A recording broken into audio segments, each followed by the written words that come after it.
Good morning friends, कैसे हो आप लोग। आशा करती हूँ आप लोग बहुत बहुत बहुत अच्छे होंगे। मैं भी बहुत अच्छी हूँ।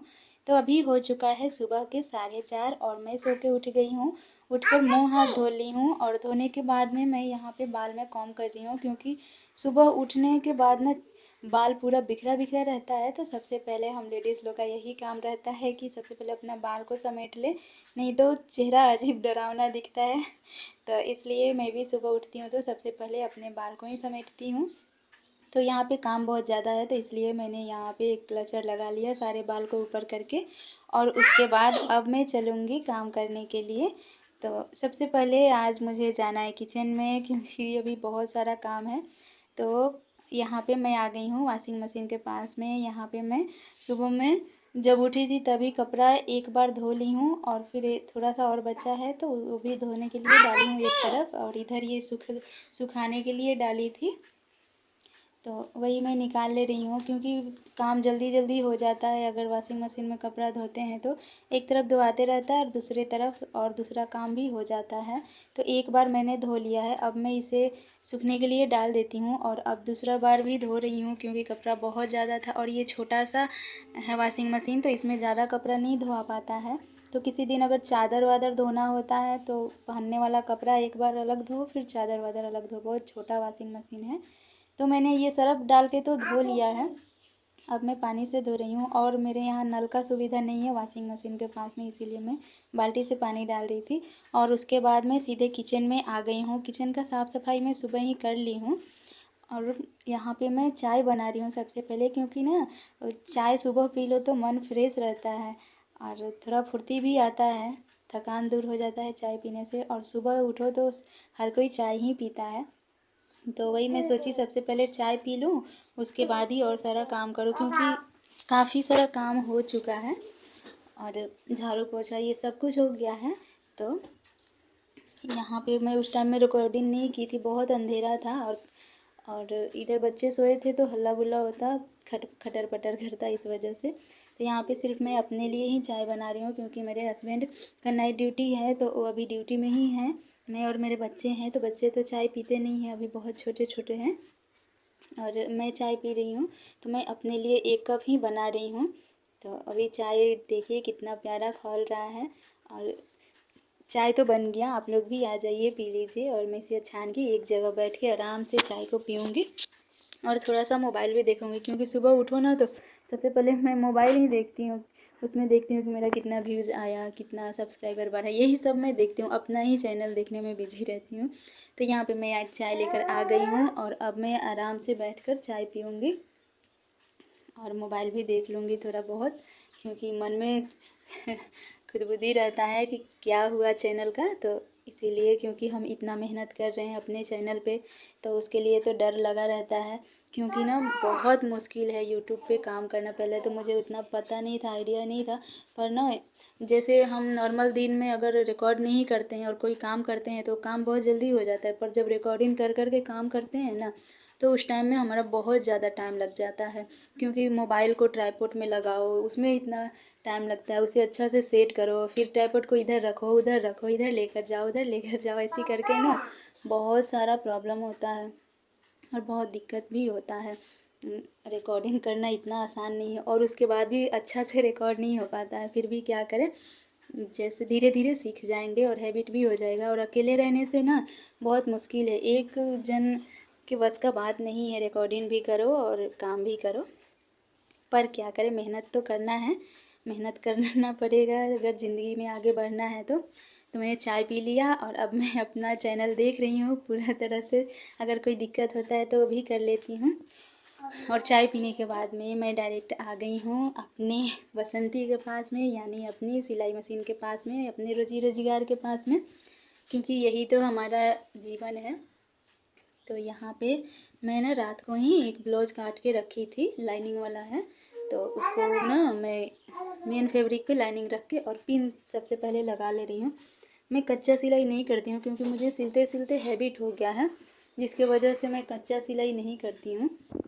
ऐसे पिन लगा के, जो पिन मिलता है ना ब्लाउज में लगाने वाला, वही लगा के और मैं ऐसे सिल लेती हूँ फट से। और ये क्रॉस कटिंग ब्लाउज है तो इसमें ज़्यादा झंझट नहीं रहता है। और मतलब जो ज़्यादा अजीब सा एक तो कपड़ा रहता है ना जो अस्तर में चिपकता नहीं है, बस वही कपड़ा का ना मैं ये कच्चा सिलाई करती हूँ हाथ से सुई धागा से। नहीं तो अदरवाइज़ अगर कोई नॉर्मल कपड़ा लाइनिंग वाला ब्लाउज रहता है तो उसको मैं पिन लगा के ही कर लेती हूँ। और यहाँ पे नाप नाप के मैं अच्छी तरीके से सिलाई कर लूँगी। और ये जिस कस्टमर का कपड़ा है ना वो कस्टमर बहुत अच्छा है, बहुत ज़्यादा अच्छा है। हम जितना दाम बोलते हैं सिलाई का जितना दाम है वो पूरा का पूरा दे देता है। और एक बार में ना 6-7 ब्लाउज ऐसे करके देता है जिसका ये है। और यहाँ पे आप बगल में देख सकते हैं 4 ठो पैक इसमें थैला में रखा हुआ है कपड़ा। ये 4 में से 2 कपड़ा उन्हीं भाभी का है, एक में साड़ी है 5 ठो और एक में 6 ठो ब्लाउज है। 4 ठो लाइनिंग वाला है और 2 ठो सिंपल ब्लाउज है, तो उन्हीं का मैं सिल रही हूँ। और अगर कस्टमर अच्छा रहता है, पैसा अच्छा से देता है और कपड़ा लेने के टाइम में झंझट नहीं करता, तो ऐसे कस्टमर का कपड़ा सिलने में भी बहुत मन लगता है। नहीं तो कितना कस्टमर ना आते हैं और आके पहले तो अच्छा से बात करते हैं जब कपड़ा दे जाते हैं, पर जब कपड़ा ले जाते हैं ना और उस टाइम में अगर वो पैसा पूछते हैं और पैसा ज़्यादा हो जाता है तो उन किच-किच करने लगते हैं। घर ले जाने के बाद भी आके किच-किच करते हैं, या फिर अगर फ़ोन नंबर लेके जाते हैं तो फ़ोन करके भी किच-किच करते हैं कि इधर लूज़ हो रहा है, उधर ये हो रहा है, इधर निकल गया, इधर फूल गया, ऐसे कर कर के। तो बहुत दिक्कत होता है। एक तो इतना मेहनत से सिलो और इतना अच्छा से भी सिलो, उसके बाद भी पैसा देने के टाइम में किच-किच करने लगते हैं। और दोबारा आते हैं तो सिलने का मन नहीं करता है, पर क्या करें, मजबूरी है। अगर नहीं सिलेंगे तो 2 पैसा कैसे कमाएँगे, तो सिलना तो पड़ेगा ही। तो जो भी आता है उनका तो सिलना ही पड़ेगा। तो ये भाभी तो अच्छी है जिनका मैं अभी कपड़ा सिल रही हूँ, पर जो और कोई आता है ना वो बहुत किच-किच करता है। और हम जिस एरिया में रहते हैं ना उस एरिया में सब लोग तेलुगु है, तेलुगु लोग को ही मैं सिलती हूँ और मैं ही बिहारी हूँ। और बिहारी समझ के और बोलता है ऐसी दिन रात एक ठो ऐसे ही बोलते रहता है कि बिहारी लोग बड़ी झगड़ालू होता है, ऐसी वैसी करके बोलते रहते, पर क्या ही करें। कुछ भी वो लोग बोलता है चुपचाप से सुन के रह जाते हैं। कुछ बोलेंगे तो फिर कपड़ा नहीं देगा तो फिर रोजी रोजगार कैसे चलेगा, है ना। तो 2 बात सुन के रह जाते। मन तो बहुत करता है कि कुछ बोल दें, पर क्या करें, रोजी रोजगार चलाने वाला लोग नॉर्मल ही रहेगा तो बेहतर रहेगा उसके लिए। तो यहाँ पे मैं अपना सिलाई का सब कर ले रही हूँ। और मेरे तरफ ना सिलाई बहुत सस्ता है बहुत, क्योंकि इधर घर घर में लोग सिलता है, अपना अपना कपड़ा सब लोग सिल देता है। कभी पर्व त्योहार पड़ा तो 1 ब्लाउज 2 ब्लाउज दे जाता है, नहीं तो अपना कपड़ा अपने से ही सब लोग सिल लेता है। तो बहुत मुश्किल होता है, इधर ज़्यादा कपड़ा भी नहीं आता है और कस्टमर भी नहीं है, तो क्या करें। और हम लोग घर में सिलने वाले हैं, कपड़ा भी दे जाता है और 2 बात सुना भी जाता है और उसके बाद पैसा भी कम देता है। जितना बोलते हैं, अगर हम 100 रुपया बोलेंगे तो बोलेगा कि 90 रुपया ले लीजिए, 90 रुपया में सिल दीजिए। और हम मान भी जाते हैं, ठीक है 90 रुपया दीजिएगा। तो जब पैसा देने आता है तो अगर 2 या 3 ब्लाउज सिलवाएगा तो अगर ये 210 रुपया हुआ, 220 रुपया हुआ, तो वो 10-20 रुपया भी उसमें से भी छुड़वा देगा और बस 200 देगा, इसी करके। तो और ज़्यादा प्रॉब्लम होता है। और कुछ बोलो तो फिर नहीं आएंगे सिलवाने, नहीं आएंगे तो फिर ऐसे कितना लोग को बोलेंगे, है ना। तो नहीं बोलते हैं कुछ, क्या करें, जो पैसा देता है रख लेते हैं, मजबूरी है। अपना कोई शॉप रहता बाहर में, बुटीक रहता कोई दुकान, तो बाहर में आसानी से सिल सकते हैं। बाहर में तो कोई बाकी पैसा भी नहीं लगाता है, जो मेन टेलर लोग होते हैं, और उनसे कोई किच-किच भी नहीं करता है। तो हम लोग तो घर के हैं तो कोई भी आके सुना के चला जाता है। जो भी सिलने वाले लोग हैं उन्हें तो पता ही होगा कि क्या हाल होता होगा उन लोगों का दूसरे के कपड़ा सिलने में। और दूसरे का कपड़ा भी सिलो और उनका बात भी सुनो। तो अभी सिलाई हो गया है और अब मैं आ गई हूँ किचन में सुबह का नाश्ता बनाने के लिए। तो एक तरफ मैंने दूध गर्म करने के लिए रख दिया है और दूसरी तरफ मैं आटा गूंद रही हूँ, रोटी बनाऊँगी। क्योंकि अभी हम लोग रोटी और दही खाएंगे। दही रख दी हूँ फ्रिज में रात को जमा करके। और ये सुबह का दूध आ गया था, अभी बज चुका है 6:30 और 6:30 बजे दूध आ जाता है। तो मैं सोची कि एक तरफ बना दूँ और एक तरफ मैं यहाँ बेसन का सब्जी भी बनाऊँगी। ये दोपहर को हम लोग खाएंगे और मन करेगा तो अभी भी खा लेंगे, पर अभी नाश्ता में दही रोटी और अचार खाएंगे। क्योंकि सुबह में ना थोड़ा सब्जी वगैरह मसाला वाला खाने में थोड़ा प्रॉब्लम है, क्योंकि सोचते हैं थोड़ा हेल्दी रहे तो अच्छा रहेगा।